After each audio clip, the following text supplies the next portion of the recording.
In this video, I'll be covering how you can learn the tuck planche. The strength requirements before you start training for the tuck planche is 25 push-ups, 12 pull-ups, and 12 dips with perfect form.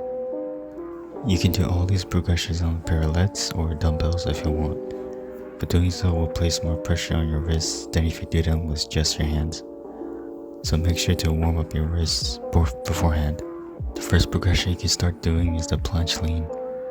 To perform the Planche Lean, place your hands on the floor a little outside shoulder width with your thumbs facing forward, as this will place less pressure on your wrists. Then protract your scapula, which is very important when you're doing any planche exercise. If your scapula isn't protracted during the movement, then you're not doing the planche correctly. And make sure your arms are fully locked out. Then lean as far as you can while maintaining perfect form. If you feel any pain at a certain range when you're leaning, then lean less till you don't feel any. Once you can hold it for 12 seconds with good form, then you're ready to move on. The next progression is pseudo planche push-ups. The same as Planche Lean, except you're pushing from your waistline. The mistake I see from people when doing this is when pushing up from the bottom, they lean back, and this loses tension and activation from the exercise. So always stay lean during the push-up, and most importantly, don't lose protraction in your scapula. Once you can do 20 reps with good form, then you're ready to move on. The next progression is tuck planche raises.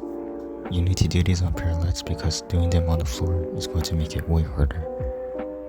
To perform these, enter in a tuck L-sit with your feet tied together and raise as you lean forward.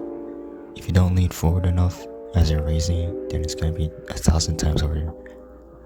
Once you can do 8 reps comfortably and consecutively, you're ready to move on. The next progression is tuck planche toe taps. Enter into a tuck planche with your toes touching the floor, then alternate your feet tapping the floor. At first you'll be tapping fast, but over time you'll tap slower and slower. If you feel very comfortable and you feel like you're getting way too much assistance, that means you're very close to your tuck planche. Once you can do 8 toe taps with 1 second in between taps, you're ready to move on. And finally, the last progression is the tuck planche itself. If you practice all the previous progressions consistently, then you should be able to hold the tuck planche. Now you don't just want to spam max holds of these all the time. Go for hold times far from failure to conserve your energy. Keep practicing the easier progressions with low intensity and high volume.